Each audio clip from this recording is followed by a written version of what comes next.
পৃথিবীতে এমন অনেক আম রয়েছে যে আমগুলো দেখতে অত্যন্ত আকর্ষণীয় এবং দৃষ্টিনন্দন হয়ে থাকে, যার প্রথম দেখায় যে কেউ এই আমের প্রেমে পড়তে পারেন। শুধু আকর্ষণীয় এবং দৃষ্টিনন্দন নয়, যার স্বাদ, কালার এবং ভাজার মূল্য সবই অসাধারণ। সম্মানিত ভিউয়ার্স, আজকে আমি আপনাদের সেই রকমের একটু উন্নত জাতের, বাণিজ্যিক জাতের আম নিয়ে কথা বলবো। তার আগে আপনি যদি এই চ্যানেলে নতুন হয়ে থাকেন তাহলে প্লিজ একটা লাইক এবং শেয়ার করবেন, এবং এই রকমের স্মার্ট এবং আধুনিক কৃষির নিত্য নতুন আপডেট ভিডিও পেতে চাইলে এই চ্যানেলটা অবশ্যই সাবস্ক্রাইব করে রাখতে পারেন, কারণ আমাদের এই চ্যানেলে এই ধরনের স্মার্ট এবং আধুনিক কৃষির নিত্য নতুন ভিডিও আপলোড হয়ে থাকে। সেই রকমের একটি চমৎকার আমের নাম হচ্ছে রেড আইভরি আম। এই আমটি এমনই আকর্ষণীয় এবং দৃষ্টিনন্দন যে এর প্রথম দেখায় আপনিও এর প্রেমে পড়তে বাধ্য হবেনই। এই আমটি থাইল্যান্ড থেকে এসেছে। বর্তমানে বাংলাদেশে এর জনপ্রিয়তা দিন দিন বেড়েই চলছে। পাহাড়ে এর ব্যাপক চাষাবাদ শুরু হয়েছে, আর এই আমটিকে চিয়াংমাই আম নামেও ডাকা হয়।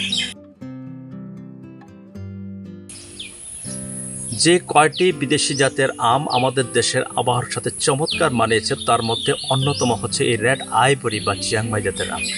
এটি একটি উচ্চ ফলনশীল জাতের আম। একটি ছোট্ট 2-3 বছরের আমের গাছে 8 থেকে 10 কেজি আম অনায়াসে পাওয়া যায়। এই গাছের ফলন এমন হয়ে থাকে যে ফলনের ভারে এই গাছের সকল শাখা প্রশাখা ঊর্ধ্বমুখী না হয়ে নিচের দিকে এরকম নুয়ে পড়ে। এই আম খুব বেশি স্বাদ বা মিষ্টি, তবে এর স্বাদ এবং রসালো মাংসের জন্য এই আমটি সবার থেকে একটু ব্যতিক্রম বা আলাদা টাইপের হয়ে থাকে। আমের সাইজ মাঝারি আকার থেকে শুরু করে বড় পর্যন্ত হয়ে থাকে।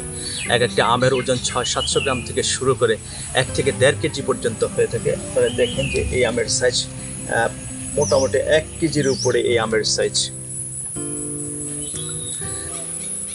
এই আমের আটি খুবই পাতলা, দেখতে অনেকটা ছোট হাতের ধাতের ন্যায় মনে হয়, এবং যেহেতু এর কালার টকটকে লাল, তাই এর এমন নামকরণ করা হয়েছে।